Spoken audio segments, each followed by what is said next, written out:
অভিষেক বন্দ্যোপাধ্যায়ের বাড়িতে কলকাতা পুরসভার নোটিশ গত কয়েকদিন রাজ্যে আলোচনার কেন্দ্রে। কে নোটিশ ধরালো? কলকাতা পুরসভা। 2011 সালে তৃণমূল সরকার এই রাজ্যে ক্ষমতায় আসার আগে থেকেই, অর্থাৎ 2010 সাল থেকেই কলকাতা পুরসভা তৃণমূলেরই অধীনে। মেয়রকে ফিরহাদ হাকিম, নেত্রী মমতা বন্দ্যোপাধ্যায়ের দীর্ঘদিনের রাজনৈতিক সঙ্গী। তৃণমূলের সেকেন্ড ইন কমান্ড অভিষেক বন্দ্যোপাধ্যায়ের বাড়িতে নোটিশ ধরাচ্ছে সেই ববি হাকিমের পুরসভা। রাজনীতির কি নিষ্ঠুর পরিহাস, কিন্তু অবিশ্বাস্য হলেও সত্যি। খোদ ববি হাকিম কি বলছেন শুনে निन। हमारे इसमें कोई कहना नहीं है क्योंकि मेरे ये इख्तियार में भी नहीं है और किसको नोटिस दिया जाएगा नहीं जाएगा ये मेयर और पूरा जो हम लोग जो क्या बोलते हैं इलेक्टेड रिप्रेजेंटेटिव है, हम लोग पॉलिसी मेकर है, इम्प्लीमेंटेशन हम नहीं करते। শুনলেন, ববি হাকিম বলছেন বিল্ডিং বিভাগ কাকে নোটিশ ধরাবে তার এখতিয়ারে নেই, তিনি কারো ইজারা নিয়ে রাখেননি। শুনলেন, কিছু নতুন গন্ধ পাচ্ছেন? কোন পথে কলকাতার মহানাগরিক ববি হাকিম? আমরা কথা বলবো দ্য ওয়ালের এডিটর ইন চিফ শঙ্খদীপ দাসের সঙ্গে। পালাবদলের পর রাজ্যে গত দুদিন ফিরহাদ হাকিমের যে একটা অসহায় মুখ ধরা পড়ছে, তিনি যখন বাইট দিচ্ছেন, কথা বলছেন, নেত্রীর বাড়িতে যাচ্ছেন, বিধানসভায় তাকে দেখলে, এবং পুরো কমিশনারকে দিয়ে নতুন সরকার যেভাবে কলকাতা পুরসভা চালাচ্ছে, তাতে কার্যত মনে হচ্ছে তিনি নিধিরাম সর্দার। তো ববি হাকিম কোন পথে যাবেন এরপর, মনে হয় কি করতে পারেন? দেখো, আমার খবর যদি ভুল না হয় বা আমাদের সাংবাদিকদের খবর যদি ভুল না হয়, অচিরেই ইস্তফা দিতে পারেন ফিরহাদ হাকিম মেয়র পদ আজ থেকে। আমাদের দ্য ওয়ালের এক্সক্লুসিভ খবর, দর্শকরা দেখে নেবেন। তার কারণ হচ্ছে যে তার তো কোনো ক্ষমতা নেই এবং একটা অদ্ভুত বিড়ম্বনার পরিস্থিতির মধ্যে পড়েছেন ফিরহাদ হাকিম, ঘরে বাইরে চাপের মধ্যে। বাইরেটা কি? বাইরেটা হচ্ছে যে যে বিপুল সংখ্যাগরিষ্ঠতা নিয়ে বিজেপি সরকার ক্ষমতা এসেছে এবং তারা কি বলছে, বিজেপি তো এখানে বলছে যে স্বচ্ছতা নিয়ে আসা পুরসভায়, এবং যে বেআইনি নির্মাণ কলকাতায় হয়েছে এবং যে বেআইনি নির্মাণ কলকাতায় শাসকরা করেছে, অতীত শাসকরা, পূর্বতন শাসকরা, সদ্য প্রাক্তন শাসকরা, সেই বেআইনি নির্মাণগুলোর বিরুদ্ধে নোটিশ দিচ্ছে। এটা কলকাতার কোনো মহানাগরিকের পক্ষে আটকানো তো সম্ভব নয়। ফিরহাদ হাকিম তো কখনো বলতে পারেন না যে বিল্ডিং ডিপার্টমেন্টকে যে বেআইনি নির্মাণের বিরুদ্ধে নোটিশ দিও না, ঠিক। বিশেষ করে যখন নবান্ন থেকে নির্দেশ আসছে পুরো কমিশনারের কাছে। মেয়র হিসেবে তিনি কখনোই বলতে পারেন না।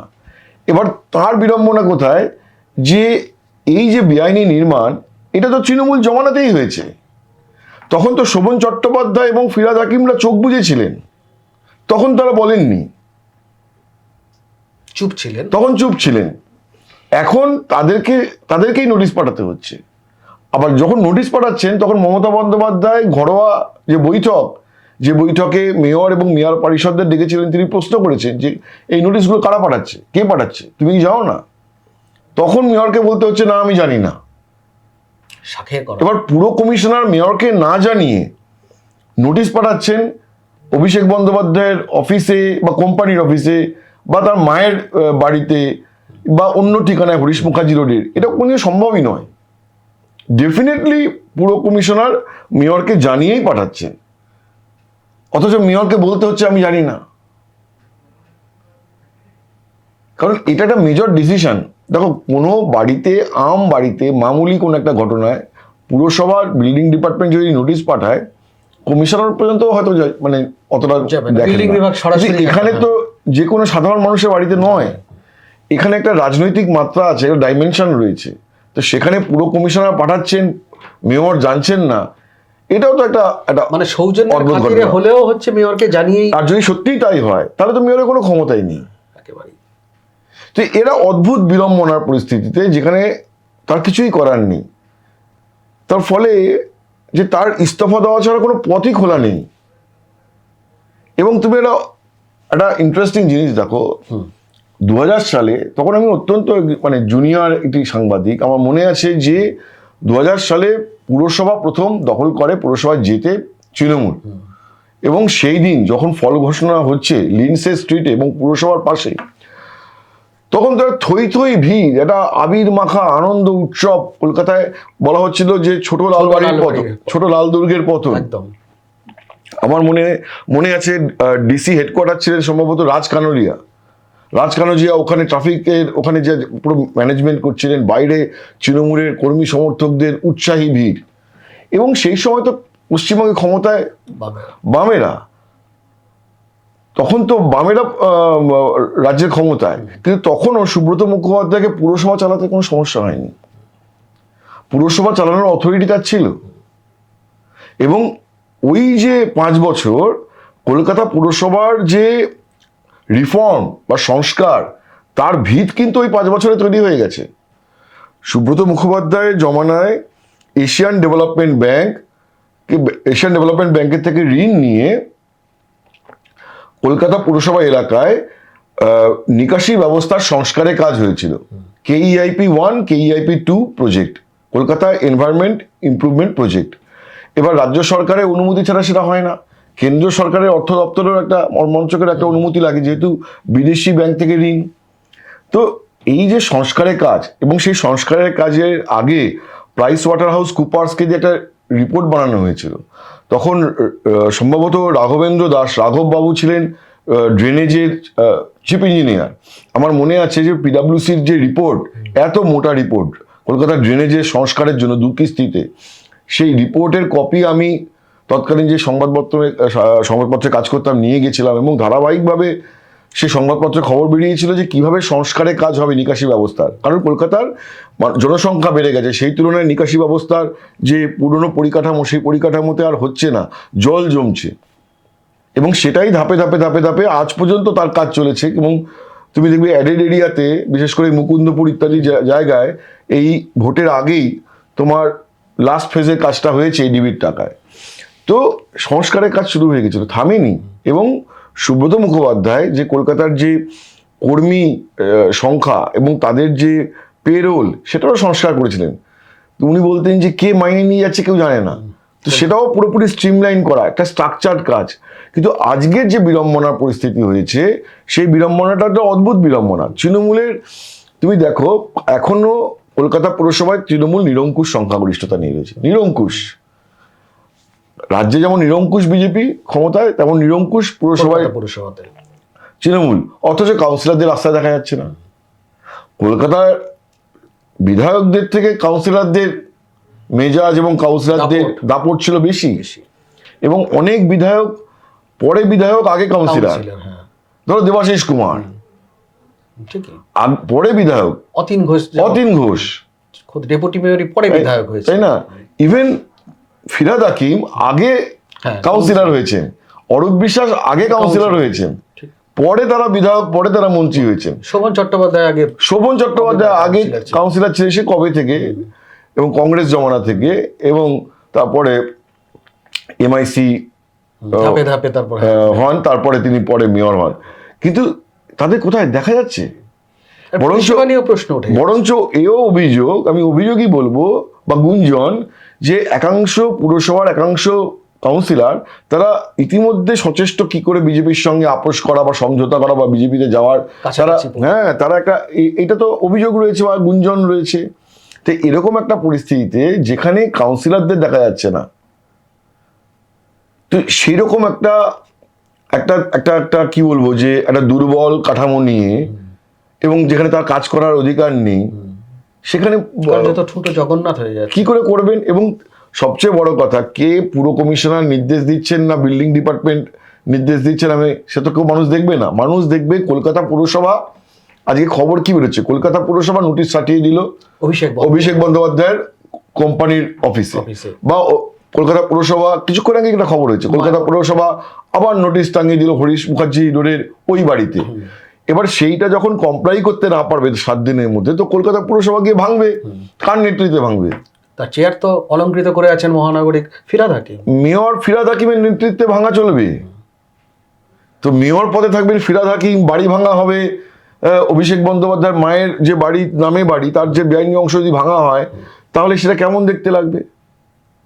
এবং এটাকেই মানে তিনি সহ্য করে চেয়ারে বসে থাকতে পারবেন তোমার মনে হয়? একেবারেই নয়। যে বিড়ম্বনা এবং দলের চরম বিড়ম্বনা, জবাব দেওয়ার কিছু নেই। এবং তুমি দেখে রেখো যে এই বিড়ম্বনা শুধুমাত্র যদি কলকাতা পুরসভাতে আজকে যদি মেয়র ফিরহাদ হাকিম, মেয়রের পদ থেকে ফিরহাদ হাকিম ইস্তফা দেন, তাহলে সেটা শুধু কলকাতা পুরসভায় থেমে থাকবে না, তখন পুরসভার পর পুরসভা এটা সংক্রামিত হতে আমি থাকবে। এই প্রশ্নে আসছিলাম, দেখো তুমি কলকাতার পুরসভাতে এখনো এত মেজরিটি নিয়ে হচ্ছে তৃণমূল কংগ্রেস ক্ষমতায়, এতগুলো কাউন্সিলর, মেয়র যদি খোদ এই পথে যান বা যেতে বাধ্য হন, যেটাই হোক যা পরিস্থিতি, ইস্তফা দিলেন, তো কলকাতার পুরসভার অন্য কাউন্সিলরদের তৃণমূল কংগ্রেস ধরে রাখতে পারবে? সেটা সম্ভব? দেখো, যে মেয়র ইস্তফা দিতেই পারেন।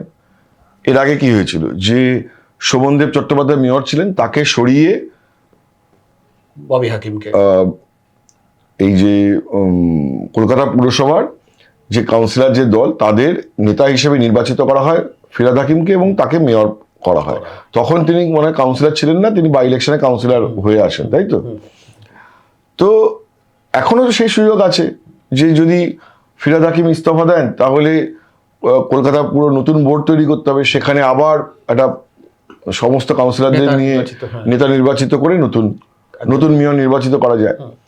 কিন্তু সেটা কি তৃণমূল পারবে? সেটা তো প্রসেস, যেখানে তৃণমূলের অধিকাংশ বা অনেক কাউন্সিলরকে দেখা যাচ্ছে না রাস্তায়, যখন অনেকেই গুটিয়ে গিয়েছেন, তখন তারা কি সেই যে নতুন বোর্ড গঠার যে উদ্যোগ, সেই উদ্যোগে সামিল হবেন?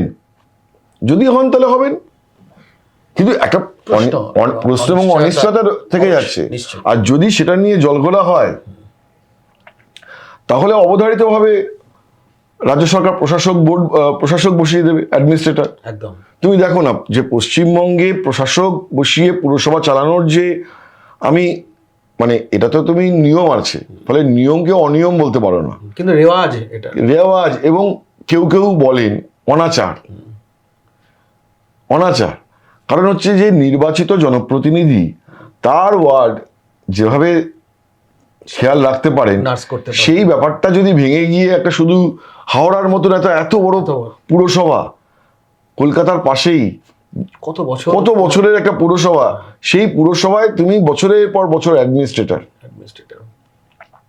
এবং নির্বাচিত জনপ্রতিনিধি বলে কিছু নেই, আর ভোট হচ্ছে না। এটাকে পরিষেবা নিয়ে এত অভিযোগ, এটাকে বিরোধীরা অনেকে বলেন অনাচার। তো এটা তো নিয়মের মধ্যে থেকেই করেছে, কিন্তু এই নিয়মটা কি মানুষ চেয়েছে? মানুষ কি নাগরিক পরিষেবা প্রত্যাশা করে না? অবশ্যই। শুধুমাত্র রাজনৈতিক কারণে যে ভোটটা করালে কি হবে, সেই কারণে দিনের পর দিন প্রশাসক বসিয়ে যাওয়া হাওড়ার মতো একটি পুরসভায়, এবং শুধু তো হাওড়া নয়, রাজ্যের বিভিন্ন পুরসভায় বিভিন্ন সময় এটা হয়েছে, প্রশাসক বসিয়ে দেওয়া। তো যে আমি তো বারবার করে একটা কথাই বলি, যে রক্তবীজ বপন হয়েছিল বাম জমানায়, সেই রক্তবীজ বৃক্ষ হয়ে তৃণমূল জমানায় রাজনৈতিক সন্ত্রাসের চেহারাটা একটা বটবৃক্ষের আকার নেয়। আবার যে এই ধরনের নিয়মের যে একটা রক্তবীজ বপন হয়েছিল তৃণমূল জমানায়, সেটাই বটবৃক্ষের আকার নিতে পারে এখন।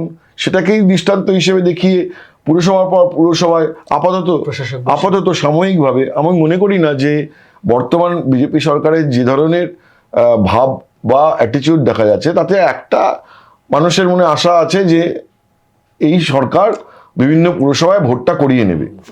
গণতান্ত্রিক পদ্ধতিতে, বিজেপি গণতান্ত্রিক পদ্ধতিতে না পদ্ধতি আসার পরে কথা, কিন্তু বিজেপি রাজ্যে ক্ষমতা আসার পরে বিভিন্ন পুরসভায় ভোটটা এখন আর্লি করিয়ে নেবে, এবং এই যে বিধানসভা ভোটে তাদের যে একটা বিপুল সাফল্য, সেটাকেই ওটা ফার্দার অ্যাডভান্সমেন্টে যে পুরসভা পর পুরসভাতে একখানা ভোট করিয়ে সেটাকে ধরে রাখা বা সেটাকে দখল করার একটা প্রবণতা দেখা যেতে পারে। অনেকে মনে করছেন যে পুজোর আগেই কলকাতা পুরসভা ভোট হয়ে যেতে পারে। তো এরকম নানা রকম সম্ভাবনার কথা শোনা যাচ্ছে, যেগুলো এখনো পর্যন্ত নিশ্চিত নয়।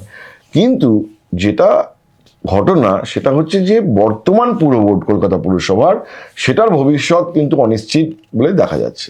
এই পুরসভার ভবিষ্যৎ অনিশ্চিত, এবং তৃণমূলের অন্দরে যে ঝড় চলছে, এটা আমি আরো একবার আসবো এই পার্টে। তার আগে মুদ্রার অন্য দিকটা একটু দেখবো, তুমি যদি ছোট করে একবার বলো। সেটা হচ্ছে, দেখো, শুভেন্দু অধিকারী প্রথম থেকেই মুখ্যমন্ত্রী শপথ নেওয়ার পর থেকে দুর্নীতির প্রশ্নে হচ্ছে বলে যাচ্ছেন জিরো টলারেন্স, এবং এমন একটা ইস্যু নিয়ে ধরেছেন যে বেআইনি বিল্ডিং হচ্ছে ভাঙতে হবে, এটাতে কারো কিছু বলার নেই, তুমিও বললে, ব্যাখ্যা করলে।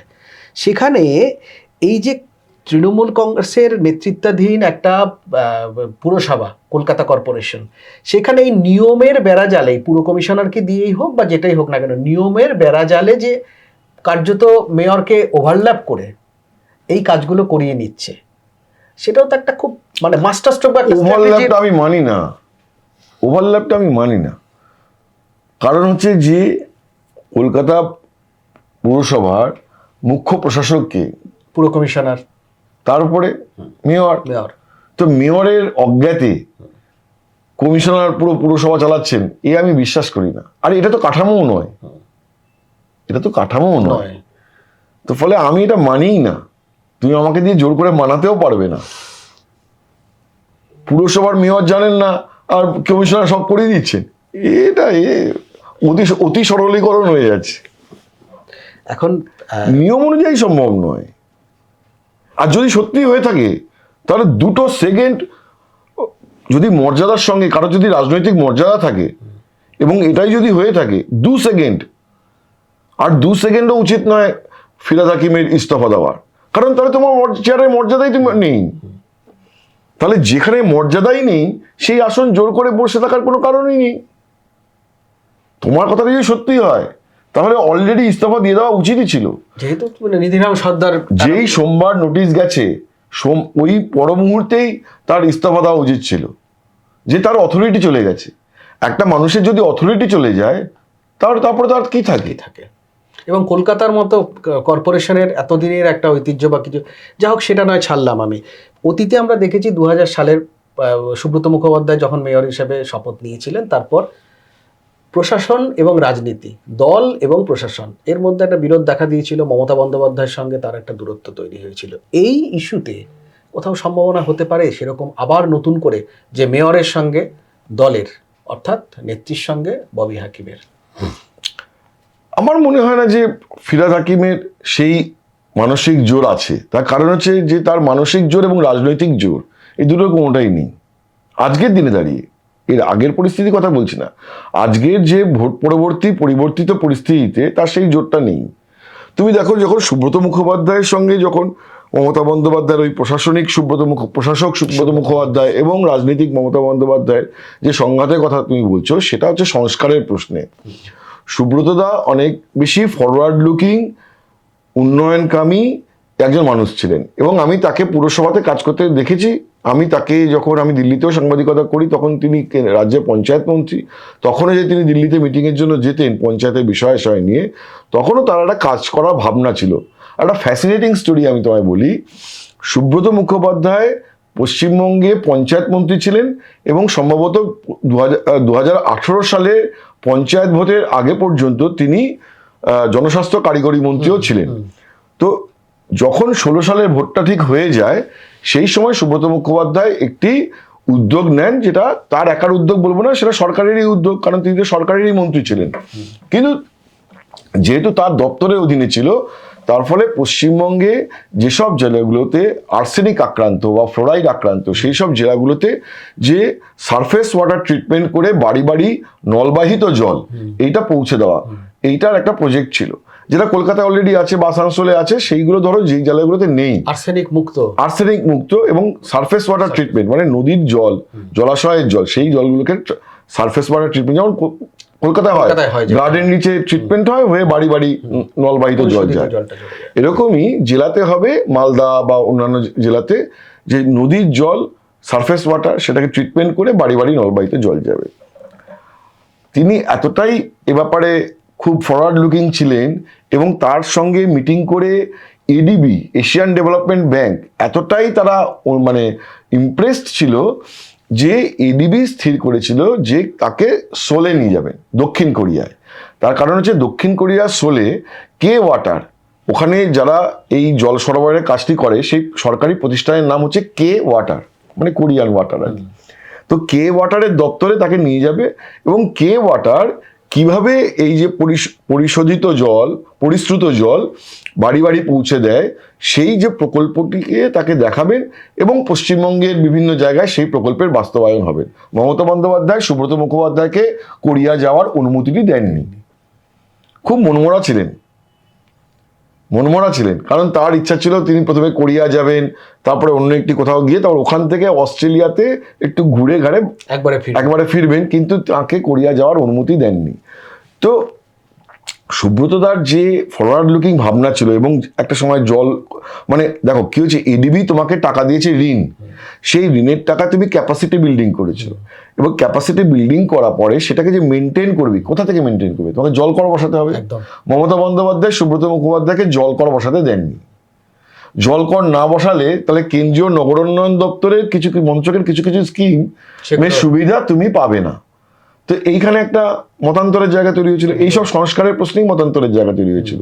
তুমি দেখো মমতা বন্দ্যোপাধ্যায় যখন রেলমন্ত্রী ছিলেন এবং তারপরে পশ্চিমবঙ্গের মুখ্যমন্ত্রী হয়ে যান, তার স্থলাভিষিক্ত হন দীনেশ ত্রিবেদী। কিন্তু দীনেশ ত্রিবেদী তৎকালীন প্রধানমন্ত্রী মনমোহন সিং এর চাপে পড়েই বা ক্যাবিনেটের চাপে পড়েই রেল বাজেটে কিছু কিছু সংস্কারের কথা বলেছিলেন, রেল ভাড়া বাড়িয়েছিলেন ইত্যাদি। দুদিন পরে তাকে ইস্তফা দিয়ে সরে যেতে হয়। তার ফলে সংস্কারের সঙ্গে মমতা বন্দ্যোপাধ্যায় কখনোই কোনো সদ্ভাব ছিল না। সংস্কার শব্দটির সঙ্গে মমতা বন্দ্যোপাধ্যায় চিরকালই একটা একটা মানে কি বলবো, প্রতিপক্ষ বা একটা সংঘাতের ব্যাপারই ছিল, সদ্ভাব কখনোই ছিল না। কিন্তু সংস্কার তোমায় একটা পয়েন্টের পরে এসে তোমায় করতেই হবে। তুমি দেখো দিল্লিতে জলকর রয়েছে, ঠিক আছে, সমাজের একদম অনগ্রসর শ্রেণীর জন্য আর্থিকভাবে তাদের জন্য প্রায় নেই, তারপরে শ্রেণীর জন্য আছে, কমার্শিয়ালের জন্য আছে, নানা রকম স্তর আছে। তো জলকর না থাকলে সিস্টেমটাকে তো তুমি মেনটেন করতে পারবে না। তো এটা তো কিন্তু উনি করতে দেননি। এবার আমি অন্য একটা প্রশ্নে আসি। একেবারে তুমি এত সুন্দর ব্যাখ্যাটা দিলে এবং সেই পুরনো কথাগুলোও মনে পড়লো যে এই কোন জায়গা থেকে সংঘাত হতে পারে, আবার কি সম্ভাবনা হতে পারে। আপাতত হয়তো ফিরহাদ হাকিমের সঙ্গে এই সংঘাতের জায়গা নেই, কিন্তু অন্য একটা রাজনৈতিক জায়গা থেকে, যেটা হচ্ছে তৃণমূলের অন্দরে দীর্ঘদিন ধরে অভিষেক বন্দ্যোপাধ্যায়ের সঙ্গে ফিরহাদ হাকিমের সম্পর্ক, তার যে সমীকরণ, সেটা সুবিদিত। আমি আর খোলসা করে কিছু বলছি না, বলো না তুমি। সেক্ষেত্রে হচ্ছে যে এই যে যারা মমতা বন্দ্যোপাধ্যায় যারা পুরনো সঙ্গী, তাদের প্রতি অভিষেক বন্দ্যোপাধ্যায় ট্রিটমেন্ট, তার মনোভাব বারবার প্রকাশ্যে এসেছে। মমতা বন্দ্যোপাধ্যায়ের পুরনো সঙ্গী বা যারা, দেখো এইটা তুমি তো আমাকে আজকের আমাদের আলোচনাটা মনে হচ্ছে একটা ম্যারাথন আলোচনায় নিয়ে যেতে চাও। এগুলো না হলে অসমাপ্ত থেকে যাবে। এটার বীজ কবে বপন হয়েছিল? এটা প্রথম দেখা যায় 2016 সালের ভোটের পর, যে ভোটে বাম কংগ্রেসের জোটকে পরাস্ত করে তৃণমূল সম্ভবত 211টি আসনে জিতেছিল। সেই ভোটের পর যখন শপথ গ্রহণ হয়, ঠিক আছে, শপথ গ্রহণের আগে কলকাতার বিভিন্ন জায়গায় বা বাস ব্যাকে একটা পোস্টার পড়েছিল অভিষেক বন্দ্যোপাধ্যায়ের ছবি দিয়ে ম্যান অফ দ্য ম্যাচ। তো ম্যান অফ দ্য ম্যাচের ছবি পোস্টার পড়েছিল, আর সেটা নিয়ে তৃণমূলের অন্দরে একখানা চাপানো তো শুরু হয়েছিল।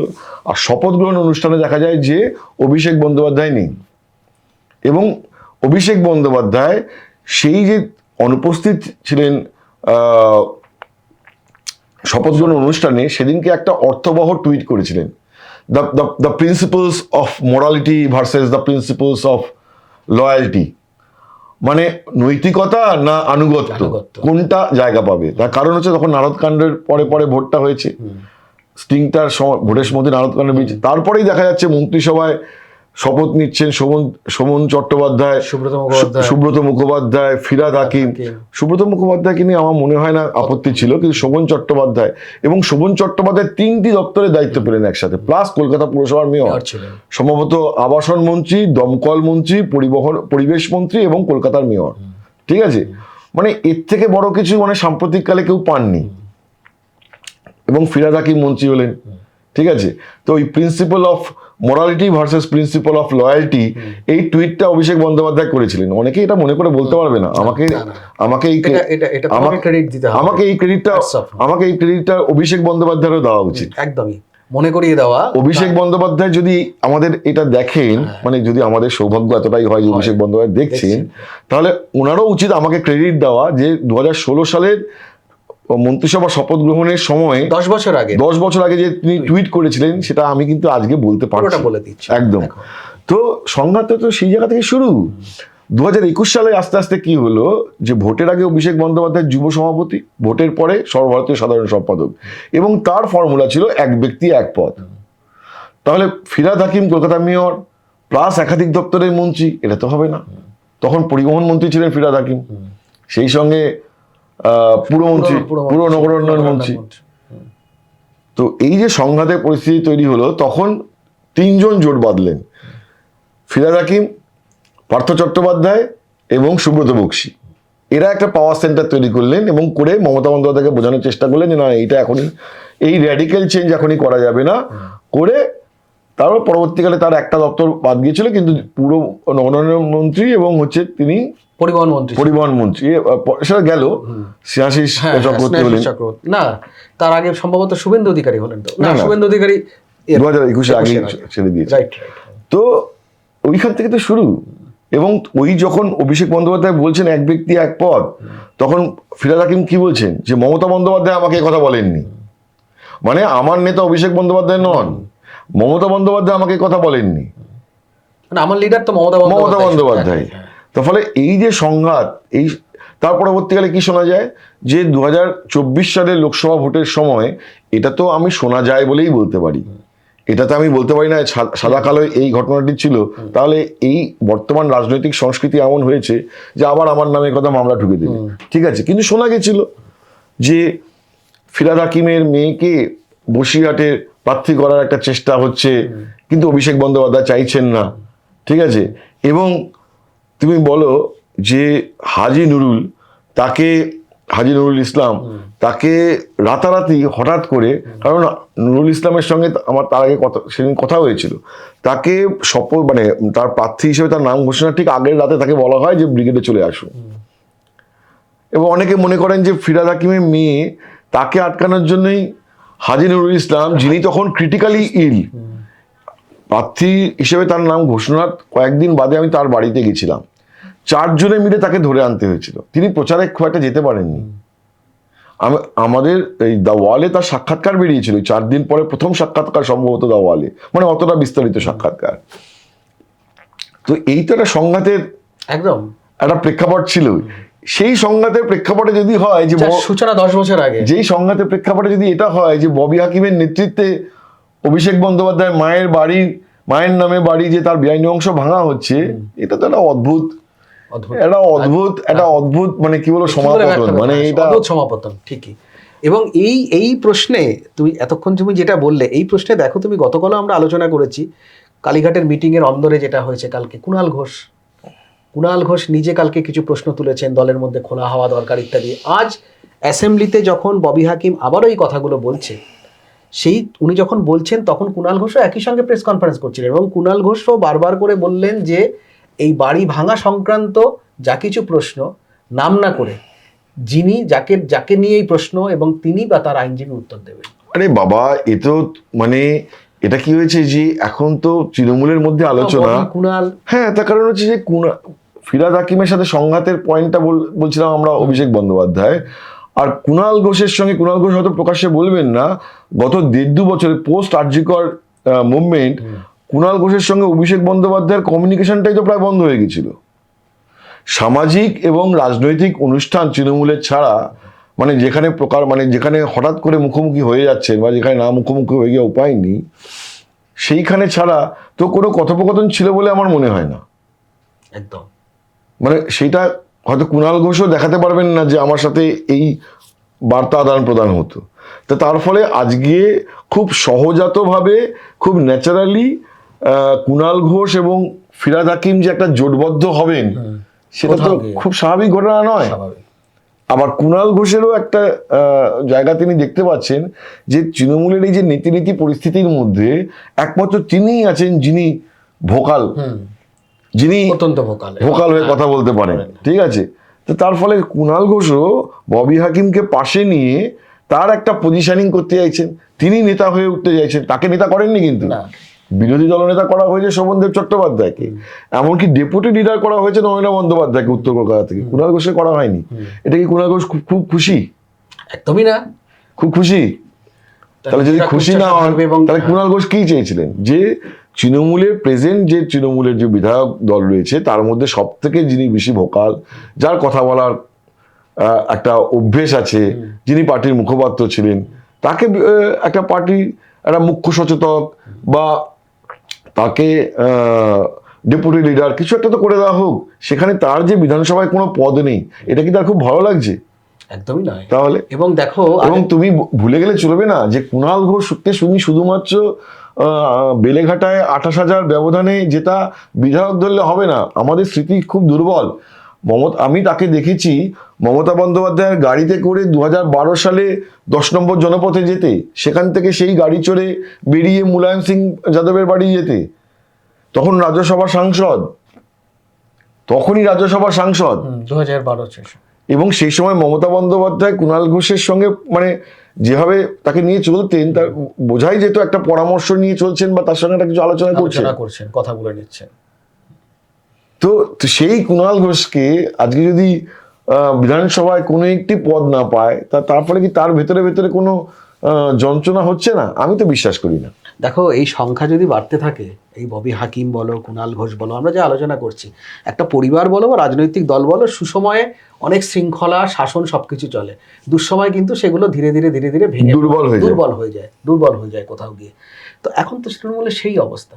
আমি মুসল পর্ব হয়তো বলবো না, সেটা আশঙ্কা করেই তো মমতা বন্দ্যোপাধ্যায় বিধায়ক দলের বৈঠকে বলেছেন যে অভিষেক খুব পরিশ্রম করেছেন, আপনারা সবাই উঠে দাঁড়িয়ে একটু স্ট্যান্ডিং ওভেশন দিন। একদম সবাই উঠে দাঁড়িয়ে অভিবাদন জানান অভিষেক বন্দ্যোপাধ্যায়। হ্যাঁ, সেই কবির সুমন গিয়েছিলেন, কেন গিয়েছিলেন? তোমাকে অভিবাদন প্রিয়তমা, ভয় নেই এমন দিন এনে দেবো। তো সেই কথা তো মমতা বন্দ্যোপাধ্যায় বলেছেন, যাতে করে যে অভিষেকের লিডারশিপটা ইনট্যাক্ট থাকে। কিন্তু ওইভাবে তো হবে না। এখন তো একটা অভিষেক বন্দ্যোপাধ্যায়ের বিরুদ্ধেই একটা তৃণমূলের মধ্যে একটা জোট পাকানোর বা জোট বাঁধার চেষ্টা আমি দেখতে পাচ্ছি। একেবারে আগামী দিনে স্পষ্ট হয়ে যাবে। এবং দলের সেকেন্ড ইন কমান্ডের বাড়ি ভাঙার নোটিশ ধরাচ্ছেন কলকাতা পুরসভা। যেই কলকাতা পুরসভার মেয়রের চেয়ার অলঙ্কৃত করে রয়েছেন খোদ ফিরহাদ হাকিম। এতক্ষণ আমরা আলোচনা করলাম, দীর্ঘায়িত আর করব না। কিন্তু বাংলার রাজনীতিতে কি এই মুহূর্তে কলকাতা পুরসভার যা পরিস্থিতি, তাতে কি মেয়রের চেয়ারে বসেও ববি হাকিম, ফিরহাদ হাকিম কোথাও নিধিরাম সর্দার হয়ে থাকবেন? তাহলে তিনি কোন পথে যাবেন? তার এই অস্তিত্বের সংকট বাঁচাতে তিনি কি করতে পারেন আগামী দিনে? রাজনীতি, বাংলার জোর জল্পনা যে পালাবদলের পর, এই পালাবদলের পর কিন্তু বাংলার রাজনীতি কোথাও আরও ইন্টারেস্টিং হয়ে পড়ছে। আজ এ পর্যন্তই। সমস্ত খবরের জন্য দেখতে থাকুন দ্য ওয়াল।